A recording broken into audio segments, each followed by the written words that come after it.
அனைவருக்கும் வணக்கம். இன்றைய தினம் நம் பள்ளி நிறுவனர் அவர்களின் நினைவு நாளை அனுசரித்துக் கொண்டிருக்கும் இந்நேரத்தில் சிறப்பாக ஒரு பட்டிமன்றத்தை நடத்த அனுமதி வழங்கிய நம் பள்ளி தாளாளர் அவர்களுக்கும் நம் அனைவரையும் வழிநடத்தும் ஆசிரியர் பெருமக்களுக்கும் பட்டிமன்ற குழு சார்பாக நன்றி கலந்த வணக்கங்களை தெரிவித்துக் கொண்டு இப்பட்டிமன்றத்தை துவங்குகின்றேன். இன்றைய காலத்தில் மனிதனின் முன்னேற்றத்திற்கு துணை இருப்பது அதிர்ஷ்டமா அல்லது உழைப்பா என்ற தலைப்பில் பட்டிமன்ற விவாதம் செய்து தீர்வு காண இருக்கிறோம்.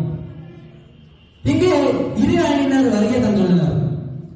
எனது வலதுபுறத்தில் அமர்ந்திருப்பவர்கள் மனிதனின் முன்னேற்றத்திற்கு துணை இருப்பது அதிர்ஷ்டமே என்ற தலைப்பில் விவாதம் செய்ய வந்துள்ளனர். அந்த அணியின் தலைவர் 10ஆம் வகுப்பு பொதுத் தேர்வில் கணித பாடத்தில் 100க்கு 100 மதிப்பெண் எடுத்தே தீருவேன் என்ற வாங்கை கொண்ட நம் பள்ளியின் 10ஆம் வகுப்பு மாணவர் இம்ரான் அவர்களை வருக வருக என்று வரவேற்கின்றேன். அந்த அணிக்கு மேலும் வலு சேர்ப்பதற்காக புன்னகை மன்னன் பல பொன் நகைகளுக்கு சொந்தக்காரர் நம் பள்ளியின் 10ஆம் வகுப்பு மாணவர் ஆபித் அவர்களை வருக வருக என்று வரவேற்கின்றேன். மேலும் அதிர்ஷ்டமே என்ற அணிக்கு கூடுதல் வலு சேர்ப்பதற்காக மதிப்புமிகு சைலேந்திர பாபு அவர்களிடம் புகைப்படம் எடுத்துக்கொண்டு சைலண்டாக அமர்ந்திருக்கும் நம் பள்ளியின் 10ஆம் வகுப்பு மாணவர் ஆதேஷ் அவர்களை வருக வருக என்று வரவேற்கின்றேன். அப்படியே எனது இடதுபுறத்தில் அமர்ந்திருப்பவர்கள் மனிதனின் முன்னேற்றத்திற்கு துணை இருப்பது உழைப்பே என்ற தலைப்பில் விவாதம் செய்ய வந்துள்ளனர்.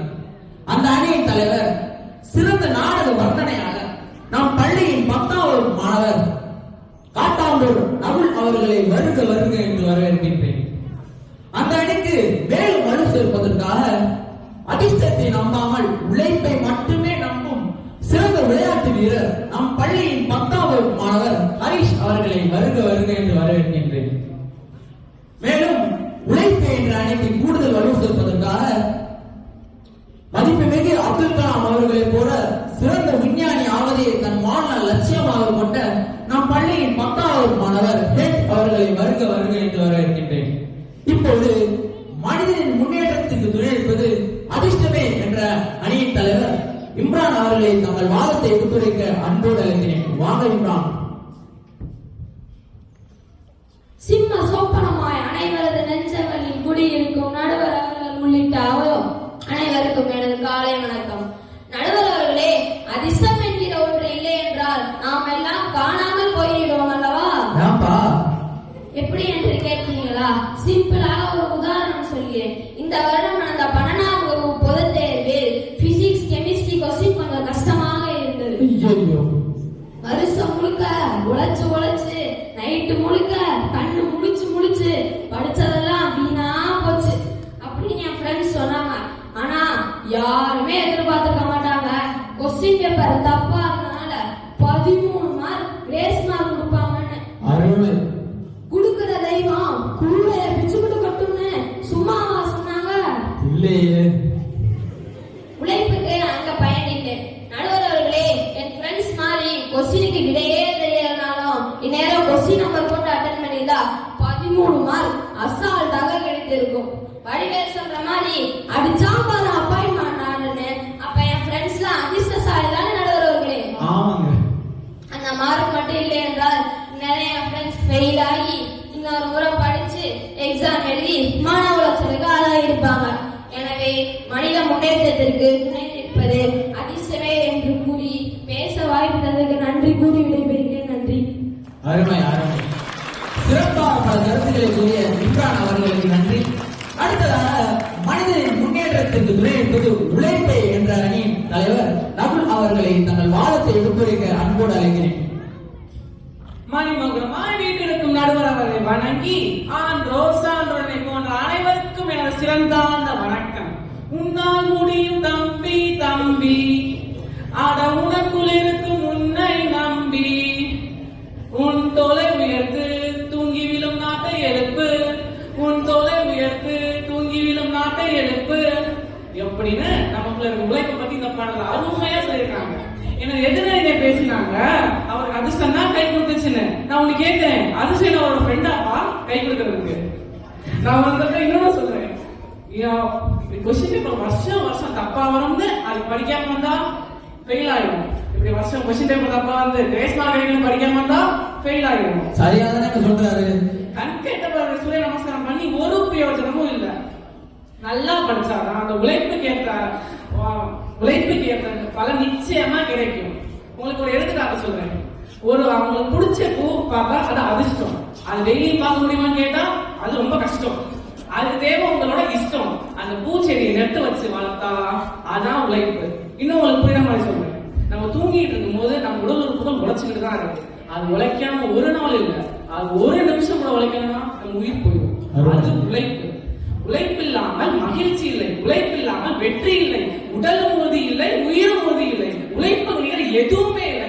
திரு அப்துல் கலாம் ஐயா எத்தனை முறை தோற்றாலும் தோல்வியால் துவட்டி அடிக்கப்பட்டாலும் அவர் சோர்ந்து போகவில்லை. அதற்கு மாறாக அக்னி சிறகுகள் பறக்க வேண்டும், ஏவுகணை ஏவ வேண்டும் என்று கடினமாக உழைத்தார். அதன் பிரதிபலனாக ஏவுகணை நாயனம் உயர்ந்து அக்னி சிறகுகளால் பறந்தார். எனவே மனிதனின் முன்னேற்றத்துக்கு துணை நிற்பது உழைப்பே என்ற வாதத்தை முடிந்து கொண்டு உங்களிடம் இருப்பது நகுல் பனேஸ்வர். சிறப்பாக பல கருத்துக்களை கூறிய நகுல் அவர்களுக்கு நன்றி. அடுத்ததாக மனிதனின் முன்னேற்றத்திற்கு துணை நிற்பது அதிர்ஷ்டமே என்ற அணியின் சார்பாக ஆபித் அவர்களை தங்கள் வாதத்தை எடுத்துரைக்க அன்போடு அழைக்கிறேன். அவையோர் அனைவருக்கும் எனது பணிவான காலை வணக்கம். காசு பணம் துட்டு மணி மணி, காசு பணம் துட்டு மணி மணி. அடடா சொல்லி பாருங்க எவ்வளவு ஆனந்தமாக இருக்கிறது. உழைப்பு உழைப்பு உழைப்பு. ஆத்தாடி சொல்லி பாருங்க இப்பவே கண்ணை கட்டுது. அதையே அதிர்ஷ்டம் அதிர்ஷ்டம் அதிர்ஷ்டம்னு சொல்லி பாருங்க இனிமையா இருக்கும். அதிர்ஷ்ட லட்சுமி நம்ம வாசனை வந்து நிற்கும். மனசுக்கு எவ்வளவு சந்தோஷமா இருக்கும். வாழ்நாள் பூரா உழைச்சு உழைச்சு ஓடா போய் நமக்கு நம்மளே அடையாளம் தெரியாம நம்ம பின்னால வந்தா நம்ம ஓட்டை பண்ணி பிளெயின்ல பறந்துட்டு இருப்பான். ஐயோ, அதுக்கு நம்மளுங்க சொல்லுவான் எனக்கு இப்ப நேரம் சரியில்லை, ஆடி போய் ஆடிதான் டாப்ல வருவேன்னு சொல்லுவான். ஆவணி என்பது அதிர்ஷ்டம் தரும் மாதமா நினைச்சு அவர் உழைப்பாரு. ஆனா அவர் நம்பிக்கை எடுத்தது எதன் மேல? ஜோசியக்காரர் சொன்னா ஆவணி மாதமான அதிர்ஷ்டத்தை தான். இப்படி போடுங்க. நடுவர் அவர்களே, நம்ம எல்லாம் மனுஷங்க தான். ஆனா நம்ம மனசு குரங்கு மாதிரி. லைஃப்ல அதிர்ஷ்டம் தான் ஏன் எல்லோரும் தைப்போம். ஆமாவா இல்லையான்னு எதிர நெஞ்சில வச்சு சொல்ல சொல்லுங்க பாப்போம். நடுவர் அவர்களே, எனது எதிர ஹரிச பாருங்க. உழைச்சு ஓடா தேர்ந்து போன கூட்டம். ஆனா எனது அணியில நிம்பரான பாருங்க எவ்வளவு செழிப்பா இருக்காரு. அதனாலதான் நாங்க தானா சேர்ந்த கூட்டம். எனவே மனிதர் முன்னேற்றத்துக்கு துணை நிற்பது அதிர்ஷ்டமே என்று தீர்ப்பளவும் அந்த அதிர்ஷ்டம் நடுவருக்கும் கிடைக்க வேண்டும் என்று கூறி விடைபெற்றேன். நன்றி, வணக்கம். அருமை அருமை. சிறப்பாக பல கருத்துக்களை கூறிய ஆபித் அவர்களுக்கு நன்றி. அடுத்ததாக மனிதனின் முன்னேற்றத்திற்கு துணை நிற்பது உழைப்பே என்ற அணியின் சார்பாக ஹரிஷ் அவர்களை தங்கள் வாதத்தை எடுத்துரைக்க அன்போடு அழைக்கிறேன். செம்மொழியான தமிழ் மொழியான என் முத்தமிழை வணங்கி அனைவருக்கும் என் சிறந்தார்ந்த வணக்கம். உழைப்பாளி இல்லாத நாடுதான் எங்கு இல்லையா அடகோயா, அவர் உழைப்பாலே பிழைக்காத பேருதான் எங்கு இல்லையா அடகோயா. உழைக்கும் வர்க்கம் இல்லைன்னா யாரும் உயிர் வாழ முடியாது. என் எதிரே சொன்னாங்க உழைப்புன்னு சொன்னா கண்ணை கட்டுதான், அதிர்ஷ்டம் சொன்னா அஷ்டலட்சுமி வாசல்ல வந்து நிற்கிதான். கேட்கிறவன் கேனையா இருந்தா கேரளோட கண்டுபிடிச்சு கமலாசனம் சொல்லிக்க போலாம். ஒண்ணு வேணாம், 10 நாள் எந்த வேலையும் செய்யாம அதிர்ஷ்டம்னு பேப்பர்ல எழுதி வச்சு அதை பார்த்துட்டே இருந்தா நம்ம வயிற்றுக்கு சோறு கிடைக்குமா? கிடைக்காது. பாவம், வர 10 நாள் கழிச்சு அப்போலோ ஹாஸ்பிட்டல்ல தான் பார்க்கணும். அந்த டெஸ்ட் எடுக்கணும் இந்த டெஸ்ட் எடுக்கணும்னு சொல்லி 1 லட்சத்துக்கு பில்ல கொண்டு வந்து கொடுப்பாங்க. நம்மளாலே கிடைச்ச அதிர்ஷ்டம் 1 லட்சம் ரூபாய் தந்த செலவு. சரியான சொன்னாரு. அதே மாதிரி தான் நடுவர் அவர்களே, அதிர்ஷ்டம் வந்த இடம் தெரியாம போயிடும். உழைப்பு ஒன்றே என்றும் நிரந்தரமாய் குடியிருக்கும். உழைப்பால் உயர்ந்தவரன எண்ணற்ற தலைவர்களை நம் நாடு கொண்டுள்ளது. அதிர்ஷ்டத்தால் உயர்ந்தவரன நீங்கள் பட்டியலுக்கு யாராவது கூற முடியுமா? வாய்ப்பில்லாத. உழைப்பு என்னும் 4 எழுத்தில் தான் நம் அனைவரின் மூன்றெழுத்த மூச்சு அடங்கியிருக்கும். எனவே நடுவர்களே, மனித முன்னேற்றத்திற்கு துணை நிற்பது உழைப்பே என்று கூறி பேச வாய்ப்பளித்த நெஞ்சங்களுக்கு நன்றி கூறி நிறைவு செய்கிறேன். அருமை அருமை. சிறப்பாக பல கருத்துக்களை கூறிய ஹரிஷ் அவர்களுக்கு நன்றி. அடுத்ததாக மனிதனின் முன்னேற்றத்திற்கு துணை நிற்பது அதிர்ஷ்டமே என்ற அணியின் சார்பாக ஆதேஷ் அவர்களை தங்கள் வாதத்தை எடுத்துரைக்க அன்போடு அழைக்கிறேன். அனைவரின் உள்ளங்களிலும் என்றும் தமிழர் பண்பாட்டின் அடையாளமாக திகழும் நடுவர் அவர்களை வணங்கி அவையோர் அனைவருக்கும் எனது காலை வணக்கத்தை உரித்தாக்குகிறேன். எனது எதிரே 3 பேரையும் பார்த்தா பாவமா இருக்கு. ஆம்பா நடுவர் அவர்களே, மனித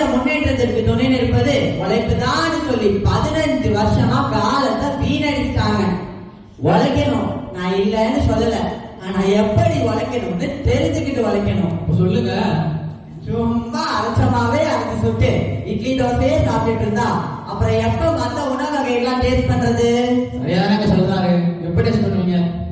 இப்பவே 15 வருஷம் ஆச்சு. அப்புறம் 40, 50 சொல்லவே வேணாம். பிரஷர் சுகர்னு எகிரும். அப்புறம் எங்கிட்டு உழைக்கிறது? நல்ல இளமையா இருக்கும் போதே காலையில சிங்கப்பூர், நைட்டு சுவிட்சர்லாந்து நம்மள சும்மா பிஸியா வச்சுக்கணும். சிறப்பு சிறப்பு. அதிர்ஷ்டத்தால முன்னேறி ஒவ்வொரு ஊரா பறக்கணும். அதை விட்டுட்டு இன்னும் நம்ம 6 விவேகானந்த தெரு, துபாய் குறுக்கு சந்து, துபாய் மெயின் ரோட், துபாய்னு விவேகானந்தர் போகாத ஊரெல்லாம் அட்ரஸா சொல்லிக்கிட்டு மூலையில முடங்கி கிடக்க கூடாது. அருமை அருமை. பருவத்தே பயிர் செய்து பெரியவங்க அப்பவே சொல்லி வச்சுட்டாங்க. அதிர்ஷ்ட வாசலை தட்டும் போது அதை பயன்படுத்திக்கணும். அதை விட்டுட்டு நான் உழைக்கணும்னு சொல்லிட்டு உட்கார்ந்து இருக்க கூடாது. பொன்மகள் வந்தால் பொருள் கோடி தந்தால் பூமேடை வாசல் கொஞ்சம் தேனாக அதிர்ஷ்டத்தை பயன்படுத்தி மேலே வர வேண்டும். அதை விட்டுட்டு நான் உழைக்கணும்னு சொல்லி உட்கார்ந்து இருந்தா இரவு காத்த கிளி போல நம்ம லைஃப் ஆகிடும். அதிர்ஷ்டம் என்பது கடவுள் கொடுத்த வரம். உழைப்பு என்பது முதுகில் ஏற்றப்பட்ட சுமை என்று கூறி நல்ல தீர்ப்பு வழங்க வேண்டி விடைபெறுகிறேன். நன்றி. ஆஹா, அருமை. சிறப்பாக பல கருத்துக்களை கூறிய ஆதேஷ் அவர்களுக்கு நன்றி. அடுத்ததாக மனிதனின் முன்னேற்றத்திற்கு துணை இருப்பது உழைப்பே என்ற அணியின் சார்பாக ஹெட் அவர்களை தங்கள் வாதத்தை எடுத்துரைக்க அன்போடு அழைக்கிறேன். உழைத்து வாழ வேண்டும், பிறர் உழைப்பில் வாழ்ந்திடாதே. உழைத்து வாழ வேண்டும், பிறர் உழைப்பில் வாழ்ந்திடாதே. சிரித்து வாழ வேண்டும், பிறர் சிரிக்க வாழ்ந்திடாதே. சிரித்து வாழ வேண்டும், பிறர் சிரிக்க வாழ்ந்திடாதே. உழைத்து வாழ வேண்டும், பிறர் உழைப்பில் வாழ்ந்திடாதே. சிக்குமம் சிக்குமம் சிக்குமப்பா, சிக்குமம் சிக்குமம் சிக்குமப்பா. நடுவர் அவர்களே, உழைப்பின் தன்மையை திரையிசை பாடல்களில் அழகாக புரிந்துள்ளனர். உழைப்பு என்பது பாறை போன்றது, அதிர்ஷ்டம் என்பது பாறையில் உள்ள வைரம் போன்றது. பாறை உடைத்தாதான் வைரம் கிடைக்கும். அந்த பாறை உடைக்க உழைப்பு தேவை. உழைப்பு இருந்தாதா அதிர்ஷ்டம் நம்ம கண்ணுக்கு தெரியும். வேற அதிர்ஷ்டத்தை நம்பி நம்ம உழைப்பை வீணாக்க கூடாது. இன்னும் சிம்பிளா உங்களுக்கு உழைப்படி சொல்லணும்னா, வீட்டுல சாம்பார் வைக்கிறது உழைப்பு. ஆனா அந்த சாம்பாரை சாப்பிட்டு எல்லோரும் நல்லா இருக்குன்னு சொன்னா அது அதிர்ஷ்டம். சாம்பார்ல கூட உழைப்பு இருக்குங்க. அப்போ உழைப்பை நம்ம சரியா செஞ்சோம்னா அதிர்ஷ்டம் நம்மளை தேடி தானா வரும். இளமையில் உழைப்பே விதை, முதுமையில் வெற்றி என்பது. நம்ம சூப்பர் ஸ்டார் ரஜினிகாந்த் சொன்ன மாதிரி கிடைக்காம இருக்கிறது கிடைக்காது, கிடைப்பது கிடைக்காம இருக்காது. இப்போ நான் சொல்றேன்னா, எளிதில் கிடைப்பது நீடிக்காது, நீடிப்பது எளிதில் கிடைக்காது. உழைப்பு மனிதனை பண்படுத்துகிறது. உழைப்பு தன்னம்பிக்கை கொடுக்கிறது. எனவே மனிதனின் முன்னேற்றத்திற்கு துணை நிற்பது உழைப்பே உழைப்பே என்று நல்ல தீர்ப்பு வழங்க வேண்டி பேச வாய்ப்பு தந்ததற்கு நன்றி கூறி விடைபெறுகிறேன். நன்றி. அருமை அருமை. சிறப்பாக பல கருத்துக்களை கூறிய ஹெட் அவர்களுக்கு நன்றி. இப்போது இரு அணியினர்களும் தங்கள் வாதத்தை எடுத்துரைத்துள்ளனர். இப்போது தீர்ப்பு வழங்கும் நேரம். இந்த உலகத்தில் உழைப்பால் முன்னேறியவர்களும் இருக்கின்றார்கள், அதிர்ஷ்டத்தால் முன்னேறியவர்களும் இருக்கின்றார்கள். ஆனால் உழைப்பால் முன்னேறியவர்கள் எத்தனை பேர், அதிர்ஷ்டத்தால் முன்னேறியவர்கள் எத்தனை பேர் என்பதை நாம் கருத்தில் கொள்ள வேண்டும். பேருந்தில் ஏறியதும் நமக்கு ஜன்னல் ஓரத்தில் இருக்கை கிடைத்தால் அது அதிர்ஷ்டமாக இருக்கலாம். ஆனால் அது தினம் கிடைக்குமா என்றால் கிடைக்காது என்பதே உண்மை. அதற்கு மாறாக நாம் தினமும் கடினமாக உழைத்து சொந்தமாக ஒரு வாகனம் வாங்கி தினம் தினம் ஜன்னல் ஓரத்தில் அமர்ந்து பயணம் செய்யலாம். தாமஸ் ஆல்வா எடிசன் அவர்கள் அதிர்ஷ்டத்தை நம்பியிருந்தால் நாம் இப்போது மின்விளக்கை பார்த்திருக்க கூட முடியாது. 1000 முறை தோல்வியுற்றாலும் தன் உழைப்பை கைவிடாமல் முயன்றதன் விளைவாக தான் நமக்கு இப்போது மின்விளக்கு கிடைத்தது. நாம் அனைவரும் மவுண்ட் பள்ளியில் படிப்பதற்கு காரணம் வாய்ப்பு கிடைத்தது நமக்கு அதிர்ஷ்டமாக இருக்கலாம். ஆனால் நம் பள்ளி பல பெருமைகளுடன் உயர்ந்து நிற்பதற்கு காரணம் நிறுவனர் திரு ஜெயபாரதன் செல்லையா அவர்களின் கடின உழைப்பு, மாறாக அதிர்ஷ்டம் அல்ல. இப்பள்ளி கட்டிடம் அமைய தன் ஏழோ சித்தி, உண்மை, உயர்வு, உழைப்பு ஆகிய தாரை மந்திரங்களுக்கு எடுத்துக்காட்டாளர்களும் நம் பள்ளி நிறுவனர் அவர்களை நினைவு கூறுகின்றோம். அதிர்ஷ்டம் என்பது சோம்பேறிகளின் முகமூடி போன்றது. ஒரு நாள் காப்பது போல் தோன்றும், மறுநாள் கல்வித்து விடும். நாமெல்லாம் மாணவர்கள், கல்லையும் கரைக்கும் வேகம் கொண்டவர்கள், சோர்வை தெரியாமல் வெயிலை மறந்து மழையை மறந்து விளையாடும் உணர்வு கொண்டவர்கள். இந்த வேகத்தை உங்கள் கல்வியில் காட்டி நன்கு படித்து முன்னேறுங்கள். மனித